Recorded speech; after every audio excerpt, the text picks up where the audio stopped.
KRS ಸಂಸ್ಥಾಪಕ ರಾಜ್ಯಾಧ್ಯಕ್ಷರು ನಮ್ಮ ಜೊತೆಗಿದ್ದಾರೆ. ರವಿ ಕೃಷ್ಣ ರೆಡ್ಡಿ ಅವರು. ಯಾಕಂದರೆ ಉತ್ತರ ಕರ್ನಾಟಕದ ಪ್ರವಾಸವನ್ನು ಕೈಗೊಂಡಿದ್ದಾರೆ. ಅಂದರೆ KPSC ಹಗರಣದ ಕುರಿತು ಅವರನ್ನ ಮಾತಾಡಿಸ್ತೇನೆ. ಸರ್, ಏನು ಸರ್ KPSC ಹಗರಣ? ಯಾಕಂದರೆ ಸಾಕಷ್ಟು ಹೋರಾಟಗಳನ್ನು ತಾವು ಮಾಡಿದ್ದೀರಿ ಈ ಒಂದು ವಿಷಯದ ಬಗ್ಗೆ. ಸಾಕಷ್ಟು ಯುವಕರಿಗೆ ತಾವು ಕೂಡ ಒಂದು ಎಚ್ಚರಿಕೆ ಕೊಡೋದ್ರ ಜೊತೆಗೆ ಏನು ಸಂದೇಶ ಹೇಳಿ ಕೊಟ್ಟಿದ್ದೀರಿ ಸರ್? ನೋಡಿ, KPSC ಅನ್ನುವಂಥದ್ದು ನಮ್ಮ ಕರ್ನಾಟಕ ರಾಜ್ಯ ಸರ್ಕಾರ ಏನಿದೆ, ಆ ರಾಜ್ಯ ಸರ್ಕಾರದ ನೌಕರರು ನೇಮಕ ಮಾಡುವಂತಹ ಒಂದು ಸಂಸ್ಥೆ. ನೌಕರರನ್ನು ನೇರವಾಗಿ ನೇಮಕ ಮಾಡುವಂಥ ಸಂಸ್ಥೆ. ಸರ್ಕಾರದಲ್ಲಿ ಯಾವುದೇ ಹುದ್ದೆ ಖಾಲಿ ಇದ್ರೂ ಇಂತಹ ಹುದ್ದೆಗಳು ಖಾಲಿ ಇವೆ, ಅದಕ್ಕೆ ಇಂತಿಂಥ ಮಾನದಂಡಗಳು ಅಂತೇಳಿ ಅವ್ರಿಗೆ ಲಿಸ್ಟ್ ಕೊಡಲಾಗುತ್ತೆ. ಅದ್ರ ಪ್ರಕಾರ ಅಪ್ಲಿಕೇಶನ್ಸ್ ಕರೆಯೋದ್ರಿಂದ ಹಿಡ್ಕೊಂಡು ಪರೀಕ್ಷೆಗಳು ಬರೆದು ಕೊನೆಗೆ ಅರ್ಹರ ನೇಮಕಾತಿ ಪಟ್ಟಿಯನ್ನು ಪ್ರಕಟ ಮಾಡುವಂತಹ ಎಲ್ಲ ಅಧಿಕಾರ KPSCಗಿದೆ. ಆದರೆ ಕಳೆದ ಒಂದು 25-30 ವರ್ಷಗಳಿಂದ KPSC ನೇಮಕಾತಿಯಲ್ಲಿ ಬ್ರಹ್ಮಾಂಡ ಭ್ರಷ್ಟಾಚಾರ ನಡೀತಾ ಇದೆ. ಇದಕ್ಕೆ ಮುಖ್ಯ ಕಾರಣ ಎರಡು. ಒಂದು, ಇವತ್ತು ನಮ್ಮ ಪದವೀಧರ ಯುವಕ ಯುವತಿಯರಿಗೆ ಸಾಕಷ್ಟು ಉದ್ಯೋಗಗಳು ಸಿಗ್ತಾ ಇಲ್ಲ. ಹಾಗಾಗಿ ಸರ್ಕಾರಿ ಉದ್ಯೋಗಗಳೇ ಒಂದು ಗ್ಯಾರಂಟಿ ಅನ್ನುವಂಥ ಸಂದರ್ಭ. ಸ್ಪರ್ಧೆ ಜಾಸ್ತಿ ಇದೆ. ಸ್ಪರ್ಧೆ ಜಾಸ್ತಿ ಇರೋದ್ರಿಂದ ಅದರಲ್ಲಿರುವಂಥ ಕೆಲವು ಕ್ರಿಮಿನಲ್ ಮೈಂಡೆಡ್ ಇರುವಂಥವ್ರು ಅವರ ಅಪ್ಪ ಮಕ್ಕಳೇ ಇರಬೇಕು ಅಂತಿಲ್ಲ. ಅವರ ಅಪ್ಪ ಅಮ್ಮ ಅಂದರೆ ಸರಿ, ನನ್ನ ಮಗನಿಗೆ ಏನಾದರೂ ಕೆಲಸ ಕೊಡ್ಸೋಣ. ಯಾಕಂದರೆ ಒಬ್ಬ ದೊಡ್ಡ ಮನುಷ್ಯ ತನ್ನ KPSC ಆತನಿಗೆ ರಾಜಕೀಯ ಪ್ರಭಾವ ಇದ್ದಾಗ ತನ್ನ ಮಗ KPSC ಎಕ್ಸಾಮ್ ಬರೆದಾಗ ಆತನ ಆನ್ಸರ್ ಶೀಟನ್ನು ಕಿತ್ತಾಕಿ ಹೊಸ ಆನ್ಸರ್ ಶೀಟ್ ಸೇರಿಸಿ ಆತನನ್ನು KS IAS ಮಾಡಿದ್ರು ಅವರು ಅಂಥೇಳಿ AK ಸುಬ್ಬಯ್ಯ ಅವರು ಪತ್ರಿಕಾಗೋಷ್ಠಿಯಲ್ಲಿ ಹೇಳಿದರು. ಇದು ಆವತ್ತಿಂದ ನಡ್ಕೊಂಡು ಬರ್ತಾ ಇದೆ. ಒಂದು, ನಿರುದ್ಯೋಗದ್ದು. ಎರಡನೇದು, KPSC ಸದಸ್ಯರು ಮತ್ತು ಅಧ್ಯಕ್ಷರಿಗೆ ವಿಪರೀತವಾದಂಥ ಅಧಿಕಾರ ಇದೆ. ಮತ್ತು KPSC ಸೆಕ್ರೆಟರಿ ಮಾತ್ರ ಸರ್ಕಾರಿ ಅಧಿಕಾರಿ. ಅದು ಬಿಟ್ಟರೆ ಮಿಕ್ಕಾಗಿ ನೇಮಕಾತಿಯಲ್ಲಿ ಇಂಟರ್ವ್ಯೂ ಮಾಡೋದಾಗಲಿ, ಯಾರನ್ನ ಇಂಟರ್ವ್ಯೂಗೆ ನೇಮಕ ಮಾಡ್ಕೊಳ್ಬೇಕು, ಇಂಟರ್ವ್ಯೂ ಅದೇ ಲೆಕ್ಚರರ್ಸೇ ಆಗಲಿ ಎಕ್ಸ್ಪರ್ಟ್ಸೇ ಆಗಲಿ ಯಾರಿರಬೇಕು ಅನ್ನೋದೆಲ್ಲ ತೀರ್ಮಾನ ಮಾಡುವಂತಹದ್ದು ಈ KPSC ಮೆಂಬರ್ಗಳು ಮತ್ತು ಅಧ್ಯಕ್ಷಗಳು. ಅವರೇ ಪ್ಯಾನಲಲ್ಲಿ ಇರ್ತಾರೆ, ಇಂಟರ್ವ್ಯೂ ಪ್ಯಾನಲಲ್ಲಿ, ಸಬ್ಜೆಕ್ಟ್ ಎಕ್ಸ್ಪರ್ಟ್ಸ್ನ ಬಿಟ್ಟು. ಹಾಗಾಗಿ ಅವರಿಗೆ ವಿಪರೀತವಾದ ಅಧಿಕಾರ ಇದೆ ಮತ್ತು ಅದು ಸ್ವಾಯತ್ತ ಸಂಸ್ಥೆ. KPSC ನೇಮಕಾತಿಗಳು ಹೇಗಿರಬೇಕು ಅಂದರೆ, ಯಾವುದೇ ಪ್ರಭಾವಕ್ಕೊಳಗಾಗದೆ, ಯಾವುದೇ ಬೆದರಿಕೆಗೆ ಜಗ್ಗದೆ ಅವರು ಪ್ರಾಮಾಣಿಕರನ್ನು ಆಯ್ಕೆ ಮಾಡಿಕೊಳ್ಬೇಕು. ಅಂತಹ ರೀತಿಯಲ್ಲಿ ಆಯ್ಕೆಯಾದಂಥ ವ್ಯಕ್ತಿಗಳು ಮಾತ್ರ ನಮ್ಮ ನಾಡನ್ನು ಕಟ್ಟೋದಕ್ಕೆ ಯೋಗ್ಯರಾಗಿರ್ತಾರೆ ಅನ್ನುವ ಕಾರಣದಿಂದಾಗಿ ಅವರಿಗೆ ಸಾಕಷ್ಟು, ಅದು ಸಾಂವಿಧಾನಿಕ ಸಂಸ್ಥೆ ಅಂತೇಳಿ ಸಾಕಷ್ಟು ಹಕ್ಕುಗಳು ಮತ್ತು ರಕ್ಷಣೆಯನ್ನು ಕೊಡಲಾಗಿದೆ ಕಾನೂನಿನಲ್ಲಿ. ಅವ್ರ ಮೇಲೆ ನಾವು KPSC ಚೇರ್ಮನ್ಗಳ ಅಧಿಕಾರಿಗಳ ಮೇಲೆ ಕೇಸ್ ಹಾಕೋದಕ್ಕಾಗೋದಿಲ್ಲ, FIR ಹಾಕೋದಕ್ಕಾಗಲ್ಲ ಸರಿಯಾಗಿ, ಅಥವಾ ಅವ್ರಿಗೆ ಪ್ರಾಸಿಕ್ಯೂಟ್ ಮಾಡಬೇಕು ಅಂದರೆ ಗವರ್ನರ್ನಿಂದನೇ ಅನುಮತಿ ಪಡ್ಕೊಳ್ಬೇಕು. ಹೀಗೆಲ್ಲ ಇದೆ. ಇವೆಲ್ಲ ಕೊಟ್ಟ ಕಾರಣಕ್ಕಾಗಿ ಇವತ್ತು ಅವರು ಮಿತಿಮೀರಿದ ಭ್ರಷ್ಟಾಚಾರದಲ್ಲಿ ತೊಡಗಿದ್ದಾರೆ. ಒಂದು ಕಡೆ ಡಿಮ್ಯಾಂಡು, ಇನ್ನೊಂದು ಕಡೆ ಅವ್ರ ನೇಮಕಾತಿಯಲ್ಲೂ ಇವರು KPSC ಮೆಂಬರ್ಗಳಾಗೋದಕ್ಕೇ ಪೈಪೋಟಿ ಇದೆ.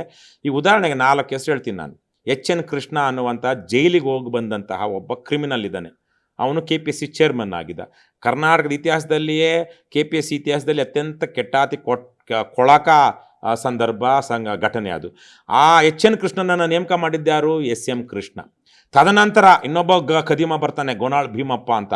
ಅವನು ಮತ್ತು ಆ ಸಮಿತಿಯಲ್ಲಿದ್ದಂಥ ಮಂಗಳಾ ಶ್ರೀಧರ್ ಅಂತ ಅವರೆಲ್ಲ ಸೇರಿಕೊಂಡು ಏನೆಲ್ಲ ಅಕ್ರಮಗಳು ಮಾಡಿದ್ರು ಅಂತೇಳಿ CID ರಿಪೋರ್ಟ್ ಬರುತ್ತೆ 2013ರಲ್ಲಿ.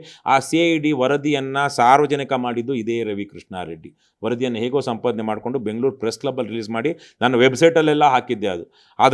ಅದರಲ್ಲಿ ಈ ಗೋನಾಳ್ ಭೀಮಪ್ಪನನ್ನು ನೇಮಕ ಮಾಡಿದ್ದ್ಯಾರು? HD ಕುಮಾರಸ್ವಾಮಿ. HD ಕುಮಾರಸ್ವಾಮಿಯವ್ರ ಬಗ್ಗೆ ಇನ್ನೊಂದು ಹೇಳಬೇಕು. HN ಕೃಷ್ಣನನ್ನು SM ಕೃಷ್ಣರೇ ನೇಮಕ ಮಾಡಿದ್ರು. HN ಕೃಷ್ಣ ಅಕ್ರಮ ಮಾಡಿದಾಗ, ಆ ಅಕ್ರಮಗಳಲ್ಲಿ ತೊಡಗಿದ್ದಾಗ ಅದರಿಂದ ಯಾವ ಥರಕ್ಕೆ ಅನುಕೂಲ ಆಯಿತೋ ಗೊತ್ತಿಲ್ಲ ಕುಮಾರಸ್ವಾಮಿ ಅವರಿಗೆ. ಇದೇ HN ಕೃಷ್ಣ ಯಾವುದೋ ಅದೇ ಕೇಸಲ್ಲಿ KPSC ಅಕ್ರಮಗಳ ಕೇಸ್ನಲ್ಲಿ ಜೈಲಿಗೆ ಹೋಗಿದ್ದಾಗ ಆರೋಪಿಯಾಗಿ ಜಾಮೀನು ಸಿಗದೆ ಜೈಲಲ್ಲಿದ್ದಾಗ ಜಾಮೀನು ತಗೊಂಡ್ಕೊಂಡು ಆಚೆ ಬಂದಾಗ ಆತನನ್ನು ಪರಪ್ಪನಗ್ರಹಾರ ಜೈಲಿಂದ ರಿಸೀವ್ ಮಾಡ್ಕೊಂಡಿದ್ದು ಇದೇ HD ಕುಮಾರಸ್ವಾಮಿ. ತದನಂತರ ನೆಕ್ಸ್ಟು ಶಾಂಭಟ್ ಅನ್ನುವಂಥ ಒಬ್ಬ ಭ್ರಷ್ಟ KPSC ಚೇರ್ಮನ್ ಆಗ್ತಾನೆ. ಆತನನ್ನು ಚೇರ್ಮನ್ ಮಾಡಿದ್ದ್ಯಾರು? ಸಿದ್ದರಾಮಯ್ಯ. ತದನಂತರ ಇವತ್ತು ಏನು ತನ್ನ ಮಕ್ಕಳಿಗೆ ಉದ್ಯೋಗ ಕೊಡಿಸೋದಕ್ಕೆ ನೀಚ ಕೆಲಸ ಮಾಡಿದ್ದಾನೆ ಒಬ್ಬ ಚೇರ್ಮನ್ ಆಗಿ, ಅವನು ಶಿವಶಂಕರಪ್ಪ ಸಾವುಕಾರ್ ಅಂತ, ಅವನನ್ನು ನೇಮಕ ಮಾಡಿದ್ದ್ಯಾರು? BJPಯವರು, ಯಡಿಯೂರಪ್ಪ ಮತ್ತು ಬಸವರಾಜ ಬೊಮ್ಮಾಯಿ. ಸೊ ಹೀಗೆ ಕಾಂಗ್ರೆಸ್ಸು, BJP, JDSನ ಎಲ್ಲ ಭ್ರಷ್ಟರು ಈ ಸ್ವಾಯತ್ತ ಸಂಸ್ಥೆಯನ್ನು ದುರ್ಬಳಕೆ ಮಾಡ್ಕೊಳ್ತಾ ಇದ್ದಾರೆ. ತಮ್ಮ ಹುಜೂರುಗಳನ್ನು ಅಥವಾ ತಮಗೆ ಅಕ್ರಮಗಳನ್ನು ಮಾಡಿ ಲಾಭ ಮಾಡಿಕೊಡುವಂಥ ಖದೀಮರನ್ನು ಅಲ್ಲಿ ನೇಮಕ ಮಾಡ್ತಾ ಇದ್ದಾರೆ. ಹಾಗಾಗಿ ಇವತ್ತು ಹುಬ್ಳಿಲಿರ್ಬೋದು, ಧಾರವಾಡದಲ್ಲಿರ್ಬೋದು, ಗುಲ್ಬರ್ಗ, ಮೈಸೂರು, ಬೆಂಗಳೂರು, ಹೀಗೆ ಲಕ್ಷಾಂತರ ಜನ ಇಂತಹ ಊರುಗಳಲ್ಲಿ ಕೋಚಿಂಗ್ ತೆಗೆದುಕೊಂಡು ಓದ್ತಾ ಇದ್ದಾರೆ. ನಾನು ಅವ್ರಿಗೆ ಹೇಳೋದಿಷ್ಟೇ, ಇದು ನೇಮಕಾತಿ ಪ್ರಕ್ರಿಯೆ ಪಾರದರ್ಶಕವಾಗಿಲ್ಲ. ನೀವು ಎಷ್ಟೇ ಮಾರ್ಕ್ಸ್ ತಗೊಂಡಿರಿ, ನೀವೆಷ್ಟೇ ಚೆನ್ನಾಗಿ ಓದಿ, ನೀವು ಎಕ್ಸಾಮ್ ಬರೆದಾಗ ನಿಮ್ಮ ಆನ್ಸರ್ ಶೀಟ್ಗಳನ್ನೇ ಹರಿದು ಹಾಕಲಾಗುತ್ತೆ, ತಿದ್ದಲಾಗುತ್ತೆ. ನಿಮಗಿಂತ ಬೇರೆಯವ್ರಿಗೆ ಉದ್ಯೋಗ ಕೊಡಬೇಕು ಅಂತ ಬಂದಾಗ ಆತನ ಪರವಾಗಿ ಇನ್ಯಾರೋ ಪರೀಕ್ಷೆ ಬರೀತಾರೆ, ಅಥವಾ ಅವ್ನು ಬರೆದಿರುವಂಥ ಉತ್ತರ ಪತ್ರಿಕೆಗಳನ್ನೇ ತೆಗೆದುಹಾಕಿ ಹೊಸದಾಗಿ ಉತ್ತರ ಪತ್ರಿಕೆಗಳನ್ನು ಸೇರಿಸಿ ವ್ಯಾಲ್ಯೂಯೇಷನ್ ಮಾಡ್ತಾರೆ. ಮತ್ತು ಇಂಟರ್ವ್ಯೂಗಳಲ್ಲಿ ಮೋಸ ಮಾಡ್ತಾರೆ. ನಿಮ್ಮ ಜಾತಿ ಪ್ರಮಾಣ ಪತ್ರ, ಇನ್ಯಾವುದೋ ಸಿಂಧುತ್ವ ಪ್ರಮಾಣ ಪತ್ರ ನಿಮ್ಮದು ಅದು ಇನೆಲಿಜಿಬಲ್ ಅಂತ ತೋರಿಸಿ ನಿಮ್ಮ ಕೆಳಗಡೆ ಇರುವಂಥವ್ರಿಗೆ ಕೊಡ್ತಾರೆ. ಇಂತಹ ಎಲ್ಲ ಅಕ್ರಮಗಳಾಗ್ತಾ ಇದೆ. ಹಾಗಾಗಿ ನೀವೆಷ್ಟು ಓದಿ ಏನು ಪ್ರಯೋಜನ? ವ್ಯವಸ್ಥೆನೇ ಇಷ್ಟು ಭ್ರಷ್ಟವಾಗಿದೆ. ಹಾಗಾಗಿ ಮೊದಲು ನೀವು ಮಾಡಬೇಕಾಗಿರೋದು ವ್ಯವಸ್ಥೆಯ ಸುಧಾರಣೆಗೆ ಮುಂದಾಗಬೇಕು. 2013ರಿಂದ ನಾವು ನಿರಂತರವಾಗಿ ಹೋರಾಟ ಮಾಡ್ತಾ ವಿಚಾರವಾಗಿ ಧ್ವನಿ ಎತ್ತಾ ಬರ್ತಿದ್ವಿ. ನಮ್ಮ ಹೋರಾಟಗಳಿಗೆ ಕೈ ಜೋಡಿಸಿ, ಅಥವಾ ನಮ್ಮ ಹೋರಾಟಗಳಿಗಾದರೂ ಕೈ ಜೋಡಿಸಿ, ಅಥವಾ ನೀವೇ ಹೋರಾಟವನ್ನು ಕೈಗೊಳ್ಳಿ. ಈ ದೇಶದಲ್ಲಿ ವಿದ್ಯಾರ್ಥಿ ಚಳವಳಿಗಳಿಗೆ ಬಹಳ ದೊಡ್ಡ ಹೆಸರಿದೆ. ದೇಶದ ಪ್ರಜಾಪ್ರಭುತ್ವವೇ ಗಂಡಾಂತರದಲ್ಲಿದ್ದಾಗ ಜಯಪ್ರಕಾಶ್ ನಾರಾಯಣ್ ಅವರು, ಲೋಕನಾಯಕ ಜಯಪ್ರಕಾಶ್ ನಾರಾಯಣರವರು ಹೋಗಿ ವಿದ್ಯಾರ್ಥಿ ಚಳುವಳಿಗಳಿಗೆ ಬಲ ತುಂಬಿದ್ರು. ವಿದ್ಯಾರ್ಥಿಗಳು ಅವತ್ತು ನವನಿರ್ಮಾಣ ಅಂತ ಹೋರಾಟ ಶುರು ಮಾಡಿದಾಗ ಗುಜರಾತ್ನಲ್ಲಿ, ಅದಕ್ಕೂ ಅವರು ಲೋಕನಾಯಕ್ ಜಯಪ್ರಕಾಶ್ ನಾರಾಯಣ್ ಅವರು ಹೋದಾಗ ಅಲ್ಲಿ ಹೋಗಿ ಅದು ಶಕ್ತಿ ತುಂಬಿದಾಗ ಅದು ತದನಂತರ ಎಮರ್ಜೆನ್ಸಿಯಾಗಿ ಇನ್ನೊಂದು ತರಕ್ಕಾಗಿ ದೇಶದಲ್ಲಿ ಪ್ರಜಾಪ್ರಭುತ್ವ ಉಳಿತು. ಪ್ರಫುಲ್ ಕುಮಾರ್ ಮಹಂತ ಅಂತ ಅವರು ಅಸ್ಸಾಂನಲ್ಲಿ ಇನ್ನೂ ಮದುವೆನೇ ಆಗಿರಲಿಲ್ಲ, 25-26 ವರ್ಷ, ಅವ್ರಿಗಾಗಲೇ ಮುಖ್ಯಮಂತ್ರಿ ಆದರೂ ಅದು ಹೋರಾಟದ ಮೂಲಕ ಬಂದಂಥವ್ರು ವಿದ್ಯಾರ್ಥಿ ಚಳುವಳಿಗಳು. ಈ ಥರಕ್ಕೆ ಇತ್ತೀಚೆಗೆ ಕಾಕ್ರೋಚ್ ಜನತಾ ಪಾರ್ಟಿನೂ ಅಷ್ಟೇ. ಅಂತಹ ಹೋರಾಟದಲ್ಲಿ ಇವತ್ತು ಕರ್ನಾಟಕದ ಯುವ ಜನರು ಮುಂದೆ ಬರಲಿಲ್ಲ ಅಂದರೆ ಏನು? ಇರೋದು 3 ಲಕ್ಷ 4 ಲಕ್ಷ ಸರ್ಕಾರಿ ಹುದ್ದೆಗಳು, ಅದನ್ನು ಇವರು ತುಂಬುತ್ತಾ ಇಲ್ಲ.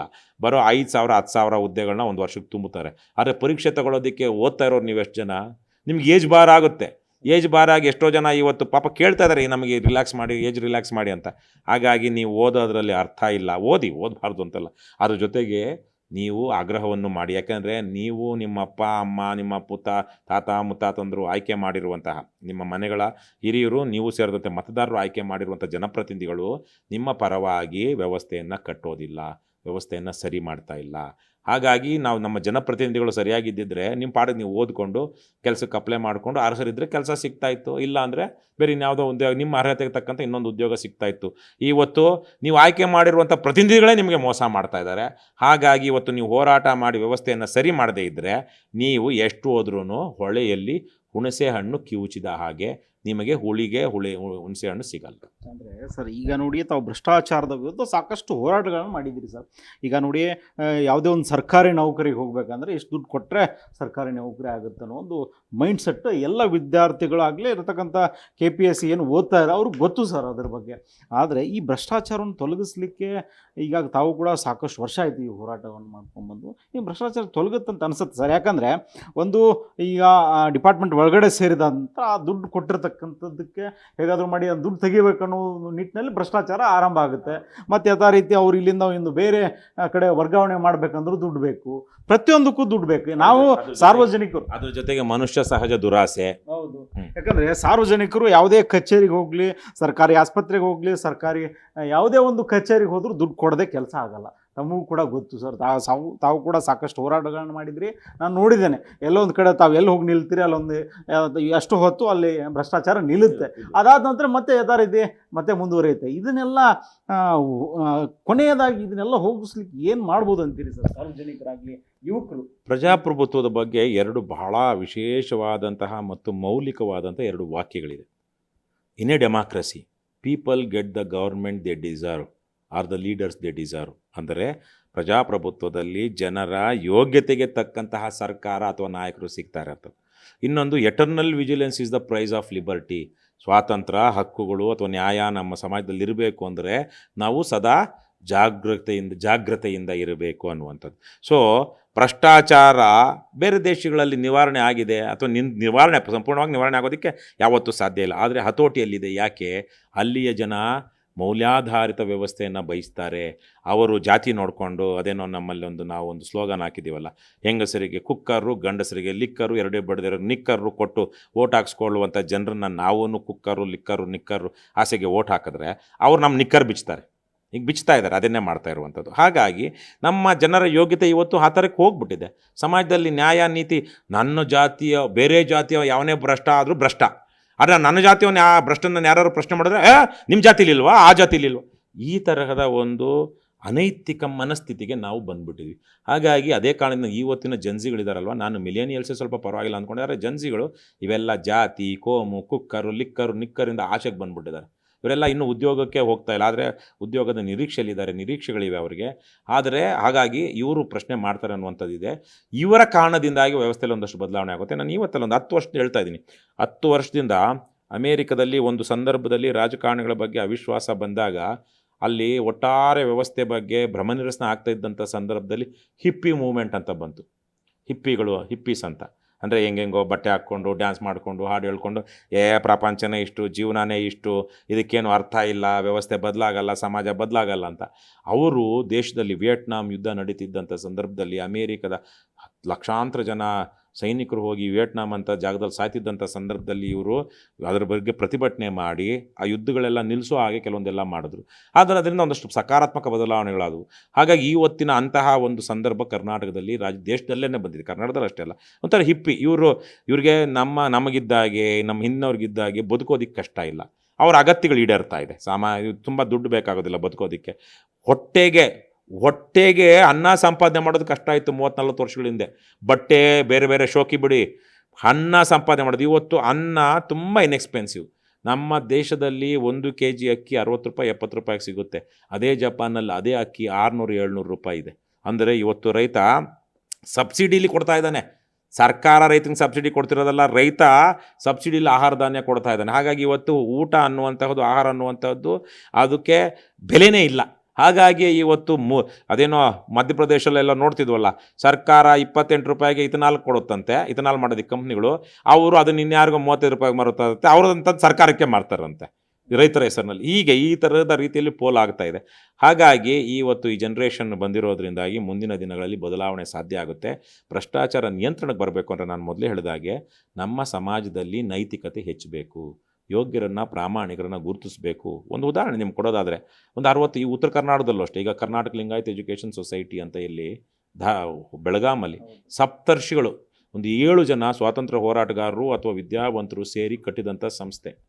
ಅದು ಸಮಾಜದಲ್ಲಿ ವಿಶೇಷವಾಗಿ ನಮ್ಮ ಲಿಂಗಾಯತರಿಗೆ, ಅವ್ರಿಗೆ ಅನುಕೂಲ ಆಗಲಿ, ಅವ್ರಿಗೆ ಹಾಸ್ಟೆಲ್ ಮಾಡೋಣ, ಅವ್ರ ಕಾಲೇಜ್ ಮಾಡೋಣ ಅಂತ. ಇವತ್ತು ಅದು ಯಾರ ಕೈಲಿದೆ? ಕಳ್ಳರ ಕದಿಮರ ಕೈಲಿದೆ. ಬೆಂಗಳೂರಲ್ಲಿ ಹೀಗೇ ಒಕ್ಕಲಿಗರ ಸಂಘ ಅಂತಿದೆ. ಅನೇಕ ಜನ ಒಕ್ಕಲಿಗ ನಾಯಕರು ಅಥವಾ ಶ್ರೀಮಂತರು ಆ ಸಂಘಕ್ಕೆ ದಾನ ಮಾಡೋದು ಜಮೀನುಗಳನ್ನು. ಇವತ್ತು 100 ಕೋಟಿಗಿದೆ. ಇವತ್ತು ಅದರಲ್ಲಿ ಆ ಸಂಘಕ್ಕೆ ಎಲೆಕ್ಷನ್ ಆಗಬೇಕು ಅಂದರೆ 5 ಕೋಟಿ 10 ಕೋಟಿ ರೂಪಾಯಿ ಖರ್ಚು ಮಾಡ್ತಾರೆ ಡೈರೆಕ್ಟರ್ ಆಗೋದಕ್ಕೆ. MLA ಎಲೆಕ್ಷನ್ಗಿಂತ ಕೆಟ್ಟದಾಗಿ ಅದರದ್ದು ಬ್ಯಾನರ್ಗಳು, ಬೋರ್ಡರ್ಗಳನ್ನ ಹಾಕ್ಕೊಂಡು. ಯಾಕಂದರೆ MLA ಎಲೆಕ್ಷನ್ಗೆ ಕೋಡ್ ಆಫ್ ಕಂಡಕ್ಟ್ ಇರುತ್ತೆ. ಕೋಡ್ ಆಫ್ ಕಂಡಕ್ಟ್ ಇರೋ ಕಾರಣಕ್ಕಾಗಿ ನೀವು ಬ್ಯಾನರ್ಗೆ ಏನಾರು ಹಾಕೋಂಗಿಲ್ಲ.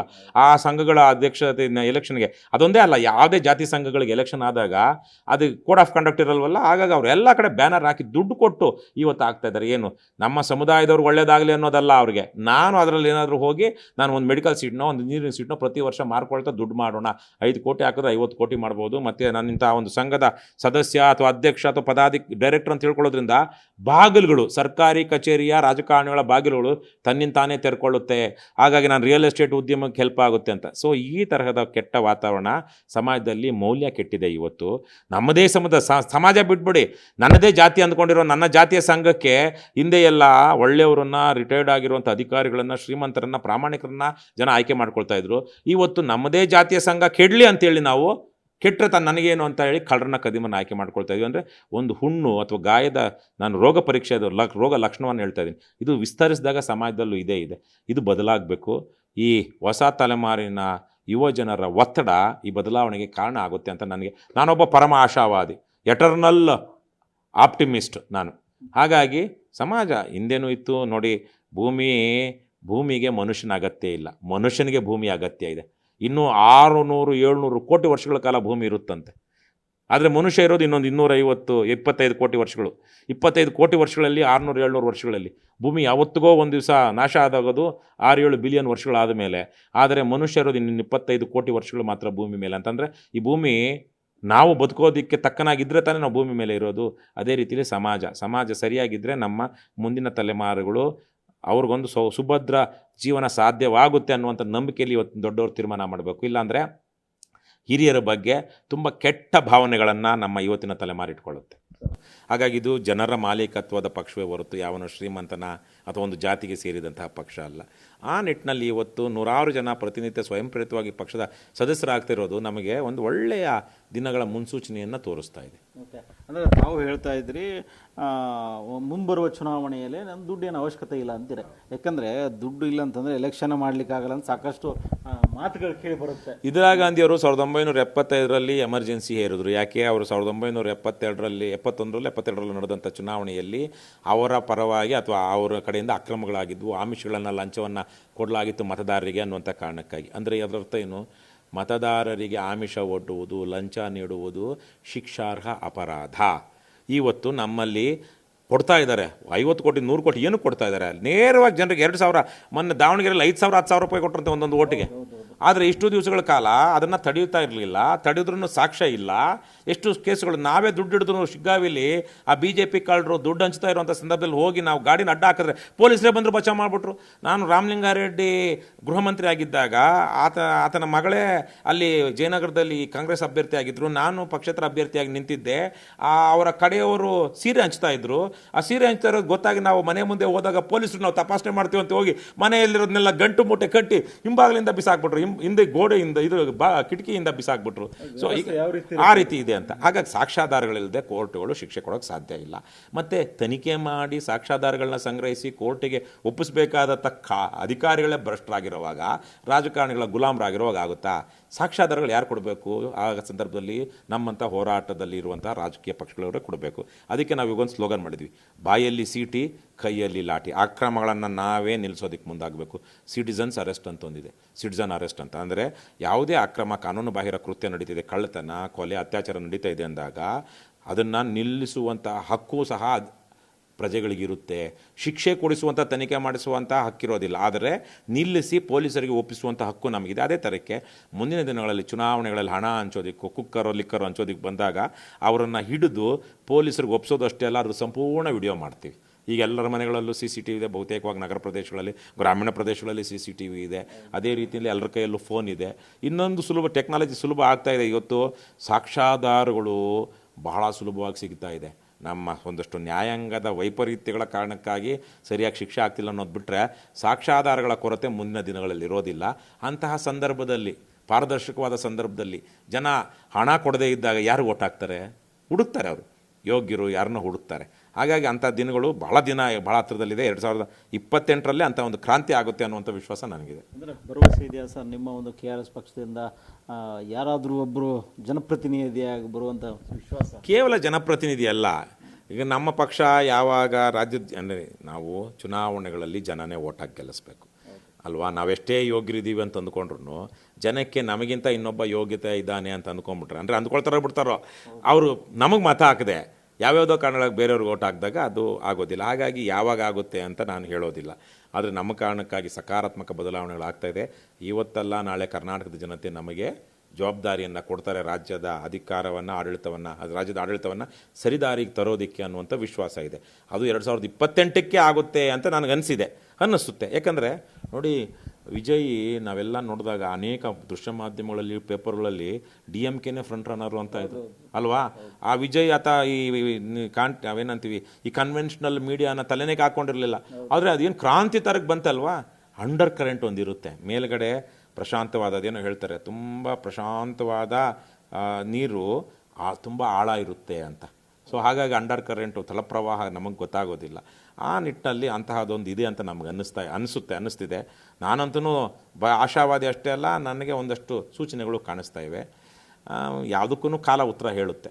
ಕರ್ನಾಟಕದಲ್ಲಿ ಕ್ರಾಂತಿ ಆಗುತ್ತೆ ಅಂತೀರಿ? ಕರ್ನಾಟಕನೆಲ್ಲ ಇಡೀ ಪ್ರಪಂಚದಲ್ಲೇ ಕ್ರಾಂತಿ ಆಗುತ್ತೆ. ಯಾಕೆಂದರೆ ನಮ್ಮ ರಾಜ್ಯದಷ್ಟೇ ಅಲ್ಲ, ಈ ಗ್ಲೋಬಲ್ ವಾರ್ಮಿಂಗ್ ಕಾರಣಕ್ಕಾಗಿ ಎಷ್ಟೋ ದೇಶಗಳ ಗಡಿಗಳು ಕಿತ್ತೋಗ್ತವೆ. ಈಗ ನೋಡಿ, ಸ್ಪ್ಯಾನಿಷ್ ಟೆರಿಟರಿಗೆ ನಿನ್ನೆ ಮೊರಾಕ್ಕೋದಿಂದ 40-50 ಸಾವಿರ ಜನ ನುಗ್ಗಿದ್ರು, ಏನೋ ಸಮುದ್ರದಲ್ಲಿ ಈಜ್ಕೊಂಡು.